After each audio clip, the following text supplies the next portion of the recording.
तो हम लोग हैं स्टूडेंट और करते हैं तैयारी, यानी कि कंपटीशन की, चाहे छोटा कंपटीशन हो चाहे बड़ा कंपटीशन हो, सारे प्रकार के लड़के ऑफिसर से कर्मचारी तक और चपरासी तक सारे विद्यार्थी जो हैं एक बहुत मेहनत करके कंपटीशन निकालते हैं। तो उसके बाद उनका रिजल्ट आता है, रिजल्ट में कुछ खामियां होती हैं तो वो भी अपने रिजल्ट से संतुष्ट नहीं होते हैं। तो किस प्रकार से तैयारी करते हैं और क्या क्या समस्याएं आती हैं और कितना लंबा इनका सफर रहता है, इस सारे चीज़ों के बारे में आपको आज हम बताएंगे। आपको हम ले आए हैं एक हॉस्टल में जहाँ पे लड़के करते हैं कंपटीशन की तैयारी। हम किन किन समस्याओं के सामना करना पड़ता है, तो एक आप विद्यार्थी से आपको मिलवाते हैं। आइए आपको ले सकते हैं एक विद्यार्थी के पास, और जो आपको बताएगा कि इन सब चीज़ों की तैयारी करता है। और अभी हाल ही में मतलब यूपीएससी का पेपर भी हुआ है, जो उसके बारे में ये बताएगा किस प्रकार की समस्याएं आती हैं, यूपीएससी हो या बैंक हो या एसएससी हो। तो देखिए इनका छोटा सा कमरा है और इस कमरे में ये गुजारा वसारा अपना करते हैं और बहुत सारी समस्याएं आती हैं। देखो यहाँ पे मैपिंग भी लगी है और इनकी छोटी सी देखो यहाँ पे वाटर टैंक भी रखा हुआ है, बोतलें हैं, और बहुत छोटा सा कमरा में अपनी किस प्रकार से ये अपनी ज़िंदगी जो है, अपनी संघर्ष में ज़िंदगी 2-3-4 साल की है, जब तक इनको सरकारी नौकरी नहीं मिल जाती है, तो किस प्रकार से अपनी ज़िंदगी के इन राहों, कठिन राहों में चलकर एक अच्छे व्यक्ति और अधिकारी बन के आगे जीवन में अच्छे व्यक्तियों को और समाज को सुधार करने का प्रयास करते हैं। तो ये है हमारे पास विनय कुमार जी, और विनय कुमार जी ये तैयारी करते हैं यूपीपीसीएस की, और काफ़ी इनके पास किताबें भी रखी हैं, आप देख सकते हैं। और यहाँ उत्तर प्रदेश का मैप भी है, क्योंकि ये यूपीपीसीएस की तैयारी करते हैं।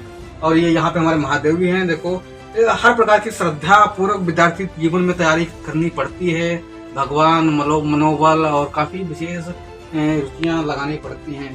तो विनय कुमार जी आप पीसीएस की तैयारी करते हैं, तो आप ये बताएंगे कि पीसीएस की तैयारी आप जो करते हैं तो इसमें कितना संघर्ष जो है आपकी जिंदगी में भरा हुआ है, कि नौकरी मिलेगी नहीं मिलेगी, काफी समस्याएं आपके दिमाग में उत्पन्न होती होंगी, फिर भी एक मन कहता है कि चलो लगे रहते हैं, 2-3-4 सालों में आप प्रयास करने के बाद आप निकल जाते हैं। तो बताइए कि विनय कुमार जी सुबह से लेकर शाम तक आप कितना लगभग पढ़ लेते होंगे?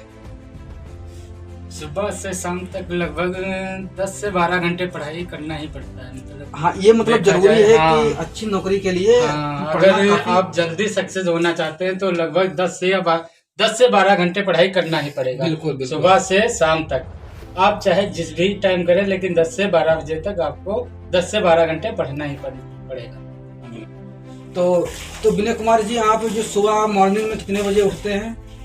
हम सुबह मॉर्निंग लगभग 7:30 या 8 बजे जग जाते हैं। मतलब अब इधर मतलब लेटने का टाइम कितना है? लेटने का वही 12 और 1 के बीच में हम लेट जाते हैं। हाँ, तो आप देख सकते हैं कि ये बंदा 12 और 1 बजे के बीच सोता है, उसके बाद में सुबह 7 बजे उठना पड़ता है और दिन भर की प्रक्रिया अपनी एक समय सारणी के अनुसार टॉपिक बाय टॉपिक पढ़ना पड़ता है। उसके बाद में शाम को खाना और उसके साथ ही भोजन पानी सारी समस्या अपने आप ही करते हैं। हाँ, वो खाना बनाना, सुबह मतलब नाश्ता चाय वाय बनाना, उसके बाद फिर खाना बनाना 12-1 बजे, खाना 1-2 बजे जो कुछ बनाते हैं, फिर पढ़ाई करते हैं, फिर वो शाम को 8-9 बजे खाना बनाते हैं, खाते हैं, फिर पढ़ाई करते हैं, लेट के बिल्कुल।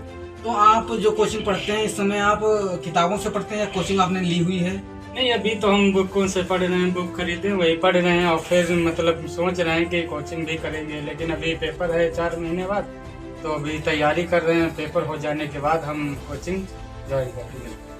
तो आपको मतलब अपने आप में आपने कितना समय लिया है घर वालों से कि हम 3-4 या 5-10 साल में, कितने साल में हम नौकरी प्राप्त कर सकते हैं? देखो ये मतलब वहाँ से घर से तो सभी लोग सोच के रखते हैं कि हम 1-2 साल में जॉब लेके और घर वापस पुनः चले जाएं, लेकिन ये तो पढ़ाई पर डिपेंड करेगा कि तुम कैसी पढ़ाई करते हो और कैसा मतलब तुम्हारा व्यवहार रहता है और कैसे तुम तैयारी और कितना पढ़ने की रुचि रखते हो, उस हिसाब से ये मैटर करेगा कि आप कितने सालों में सक्सेस हो जाओ।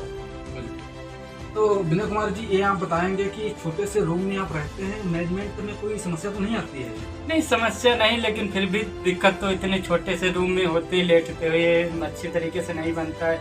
यहाँ बस पढ़ने के लिए बहुत अच्छा मतलब माहौल है, चाहे जैसे बैठ के पढ़ो, चारों तरफ पढ़ने के लिए अच्छा माहौल। तो विनय कुमार जी से बात चल रही थी। विनय कुमार जी पीसीएस के छात्र हैं और आप जुड़े हुए हैं लखनऊ से। लखनऊ में प्रिपरेशन सिर्फ स्टडी के माध्यम से करते हैं, हालांकि ये कोचिंग भी ज्वाइन करेंगे और उसके उपरांत ये कई प्रकार की परीक्षाएं भी दे चुके हैं और अभी आगे देते भी रहेंगे।